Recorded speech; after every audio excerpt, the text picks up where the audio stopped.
Hello everyone, আসসালামু আলাইকুম। বাইশাস fashion হাউসে সবাইকে স্বাগতম।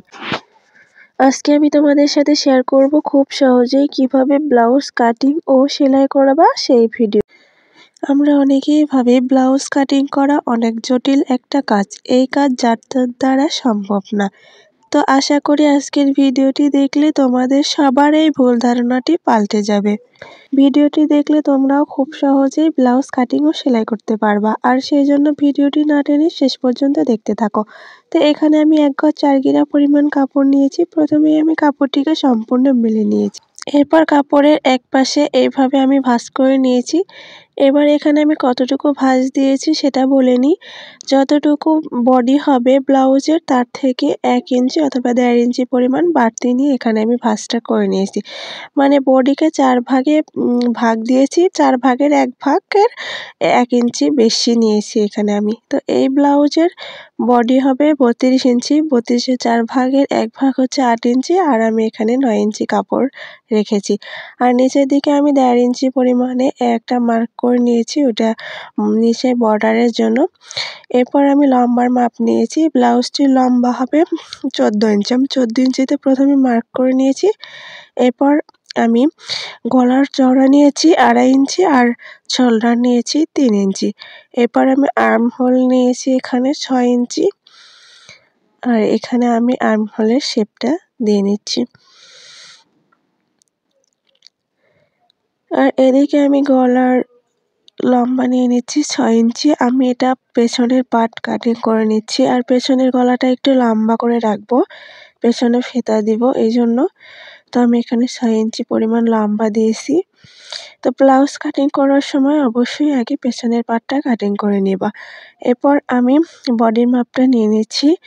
বডির মাপ হচ্ছে 32, 32-এর 4 ভাগের 1 ভাগ 8 ইঞ্চি, আর আমি আরও 1 ইঞ্চি বাড়তি রেখেছি সেলাইয়ের জন্য। আর কোমরের মাপ হচ্ছে 28 ইঞ্চি, 28-এর 4 ভাগের 1 ভাগ 7 ইঞ্চি, আর আমি আর 1 ইঞ্চি বাড়তিতে মার্ক করে নিয়েছি সেলাইয়ের জন্য। তো এরপর আমি নিচ থেকে ইঞ্চি টিপটিকে উপরের দিকে 8 ইঞ্চিতে একটা মার্ক করে নিলাম। এটা হচ্ছে পেছনের পার্টে টিকেন সেলাই হবে, আর চওড়াতে হচ্ছে 3.5 ইঞ্চিতে রেখেছি। তো এই টিকেন সেলাইটা 2 পাশেই হবে। এই যে এভাবে আমি 2 পাশেই দাগ দিয়ে নিলাম। এরপর আমরা সামনের পার্টটি কাটিং করে নেব। এরপর দেখতে পাচ্ছ আমি যে পাশটিতে কাটিং করেছি ঠিক তার উল্টো সাইডে, ঠিক উল্টো সাইডের কাপড়টিকে আমি এবার ভাঁজে দিয়ে দিব। আমরা সামনের পার্টটা অবশ্যই পেছনের পার্ট থেকে নিচে মানে লম্বার দিকে এবং চওড়ার দিকে 1 ইঞ্চি পরিমাণ বাড়তি রাখবো। যেহেতু সামনের পার্টে আমাদের টিকেন সেলাই হবে, এই জন্য আমাদের অবশ্যই 1 ইঞ্চি বাড়তি রেখে কাপড়টা কাটিং করে নিতে হবে। আমি এখানে 1 ইঞ্চি বাড়তি রেখে কাপড়টা কাটিং করে নিয়েছি। আর আমি সামনের গলা লম্বা রাখতেছি 5 ইঞ্চি, আর চওড়া তো 2.5 ইঞ্চি। তো আমি এখানে গোল গলার শেপটা দিয়ে নিচ্ছি। এরপর আমি আর্মহোলের দিকে ভেতরের দিকে আরও 1/2 ইঞ্চি পরিমাণে একটা দাগ দিয়ে নিয়েছি। এই তালপাট কাটিং করার জন্য এই দাগটা আমি দিয়ে নিলাম। ব্লাউজের সামনের পাটে কিন্তু তালপাট কাটিং করতে হবে। এবার ইঞ্চি টিপটিকে উপর থেকে 9 ইঞ্চিতে একটা মার্ক করে নিলাম, আর এদিক থেকে 3.5 ইঞ্চি পরিমাণে। এরপর মার্ক করা অংশ থেকে এরকম প্রথমে সাইডে, তারপরে নিচে, তারপর আবার কোমরের দিকে, এরপর আর্মহোলের দিকে, মানে প্রত্যেকটাতে আমি এই যে 2 ইঞ্চি পরিমাণ দূরত্ব রেখে মার্কটা করে নিলাম। আমার কথায় না বুঝলে ভিডিওটি ভালোভাবে দেখলে তোমরা বুঝতে পারবা। এরপর আমি এই যে এভাবে করে দাগ টেনে নিচ্ছি। এগুলো হবে টিকেন সেলাই। ব্লাউজে কিন্তু টিকেন সেলাই দিতে হয়, আর এর জন্য আমি আগে মার্ক করে নিলাম যেন আমার সেলাই করতে সুবিধা হয়। আন্দাজে সেলাই করলে কিন্তু হবে না। এরপর আমি এই যে গলাটা কেটে নিলাম, তারপর তালপাট কাটিং করে নিলাম। আর 2 পাশেই কিন্তু টিকেন সেলাই হবে, মানে ব্লাউজের সামনের পার্টের 2টা মানে 2টা সাইড থাকে, এখন এরপর আমি হাতা কাটিং করে নেব। আর এই যে আমি একটা একটা করে হাতা কাটিং করে নেব, যেহেতু ব্লাউজ কাটিং করতে হয় দুই পাশ থেকে বডিটা, আর দুই পাশ থেকে কিন্তু কাপড় এরকম কাপড় থাকে, তো দুই পাশ থেকে দুইটা হাতা বের করে নিতে হবে। এবার আমি হাতা বের করে নিচ্ছি আর হাতার লম্বা নিয়ে নিচ্ছি 15 ইঞ্চি, আর আমি আরও 1 ইঞ্চি বাড়তি নিয়ে 16 ইঞ্চিতে মার্ক করে নিয়েছি। আর হাতার মহড়া হবে 4.5 ইঞ্চি। এদিকে 1 ইঞ্চি বাড়তি নিয়েছি সেলাইয়ের জন্য, আর ওপর থেকে এদিকে আর্মহোলের জন্য 2.5 ইঞ্চিতে মার্ক করে নিয়েছি। এবার আমি দাগ অনুযায়ী কাপড়টা কাটিং করে নেব। আর এখানে খেয়াল করে দেখতে হবে যেন নিচের সাইডটাতে কাপড় কম পড়ে না যায়। আর এইদিকে আর্মহোলের জন্য যদি মনে হয় কম বেশি হবে, তাহলে বডির পার্টটাকে এভাবে ধরেও কিন্তু মেপে নেওয়া যায়। তো এবার আমি আরেকটা সাইড থেকে আরেকটা হাতার কাপড় বের করে নেব। কত ইজি না বলো। আর এই যে এখানে আমি দুপাশে টেকেনের জন্য দাগ দিয়ে নিয়েছি। এবার আমি এই সেলাইগুলো করে নেব। প্রথমে মাঝখানেরটা সেলাই করে নিচ্ছি। আর এই সেলাইগুলো করার সময় খুব বেশি বাড়তি কাপড় রাখবা না, 1/2 ইঞ্চি অথবা 1/2 ইঞ্চির একটু কম কাপড় রেখে সেলাইগুলো করে নিতে হবে। তো এভাবে করে সবগুলো সেলাই করে নিতে হবে। আমি এখন এইভাবে করে সবগুলো সেলাই করে নেব।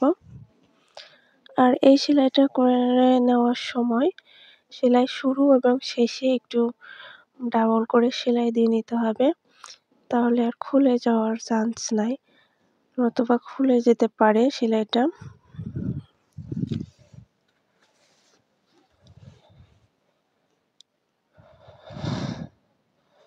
এই যে আমার সেলাই করা কিন্তু শেষের দিকে।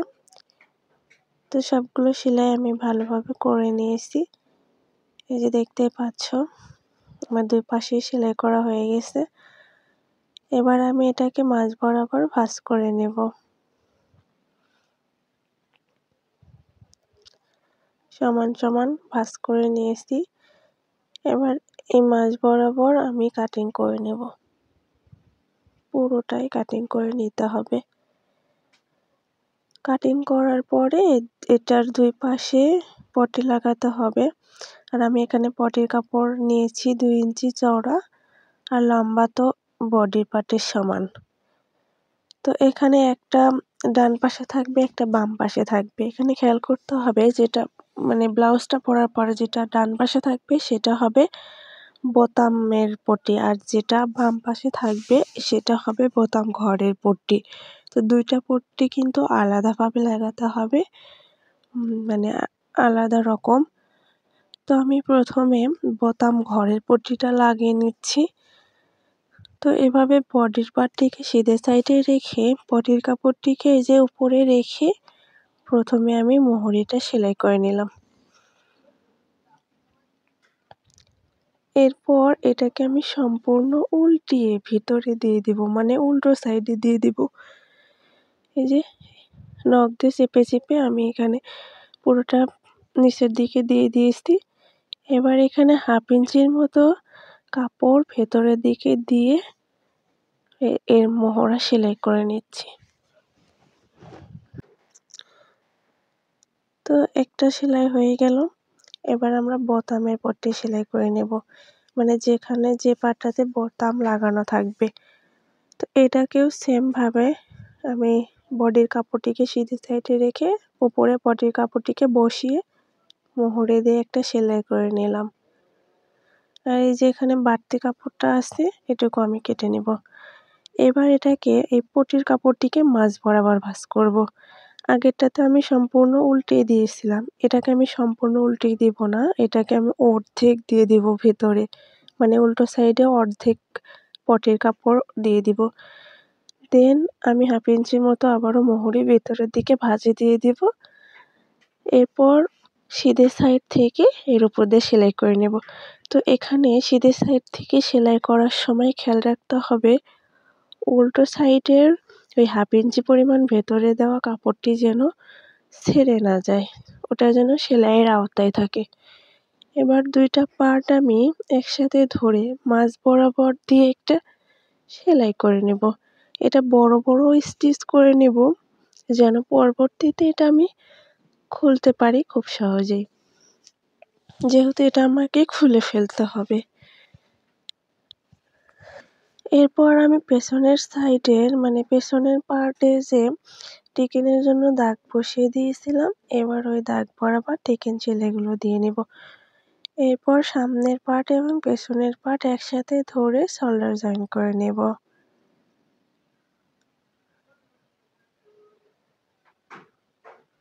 এই যে আমার শোল্ডার জয়েন করা হয়ে গিয়েছে। এবার সাইডটা সেলাই করে নেব। আর সাইড সেলাইয়ের জন্য আমি এখানে কিন্তু দাগ দিয়ে নিয়েছিলাম। এবার সেই দাগ অনুযায়ী আমি সেলাইটা করে নেব। দুপাশে একইভাবে আমি সেলাই করে নেব। আর এখানে সেলাইগুলো ডাবল করে দেওয়ার চেষ্টা করবেন যেন খুলে না যায়। এরপর নিচে যে আমি 1.5 ইঞ্চি পরিমাণ কাপড় বাদ দিয়ে রেখেছিলাম ওইটা আমি এবার সেলাই করে নেব। এখানে দেখতে পাচ্ছেন আমি একটা ফিতা জয়েন করে নিয়েছি। এই ফিতার নিচ দিয়ে সেলাইটা করে নিতে হবে। ফিতা যেন সেলাইয়ের আওতায় না যায় সেটা খেয়াল রাখতে হবে। আর এই ফিতাটা দেওয়ার কারণ হচ্ছে যে কোমরে আমি সহজেই লুজ করতে পারবো, আবার দরকার হলে টাইট দিতে পারবো, এজন্য ফিতাটা দেওয়া।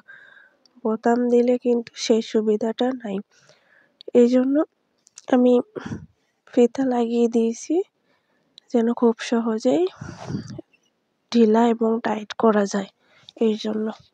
তো এখানে আমি আরও একটা সেলাই দিয়ে নিচ্ছি 1/2 ইঞ্চি পরিমাণ মাঝখানে গ্যাপ রেখে, এতে করে দেখতে আরও বেশি সুন্দর লাগবে। এরপর গলার পটি লাগাবো। আর গলার পটি লাগানোর জন্য এখানে পটির কাপড় রেখে দিয়েছি, পটির কাপড় কেটে রেখে দিয়েছি। এবার এগুলোকে আমি জয়েন্ট করে নেব। এরপর বডির পার্টটিকে সিধে সাইডে রেখে পটির কাপড়টিকে উল্টো সাইড থেকে ধরে আমি এভাবে করে সেলাই করে নিচ্ছি। আর পটির কাপড়ের মহড়া কিন্তু একটু ভাঁজে দিয়ে সেলাই করে নিয়েছি আগেই। তো এটাকে লাগানো হয়ে গেলে মাঝখান দিয়ে একটু একটু করে আমি কাট বসিয়ে নিলাম। এরপর সিধে সাইড থেকে পটির কাপড়ের উপর দিয়ে একটা চাপ সেলাই দিয়ে নিলাম। এরপর আমি হাতা জয়েন্ট করে নেব। আর এখানে দেখতে পাচ্ছেন হাতাটা কিন্তু একটু ডিজাইনার হাতা করেছি। আর এই ডিজাইনার হাতা তৈরির ভিডিওটি আমি নেক্সট ভিডিওতে দিয়ে দিব। তো কারা কারা দেখতে চাও তারা অবশ্যই কমেন্ট করো।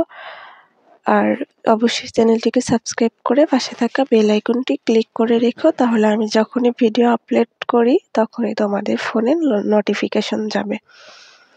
তো এই তো আমার ব্লাউজের ফাইনাল লুক কেমন হয়েছে অবশ্যই কমেন্ট করে জানাবা। আর ভালো লাগলে অবশ্যই লাইক, কমেন্ট এবং শেয়ার করে দেবা। আর খুব বেশি ভালো লাগলে অবশ্যই চ্যানেলটিকে সাবস্ক্রাইব করে পাশে থাকবা। তো যারা ফেসবুক থেকে দেখবা তারা অবশ্যই পেজটিকে ফলো দিয়ে রাখবা। ধন্যবাদ সবাইকে।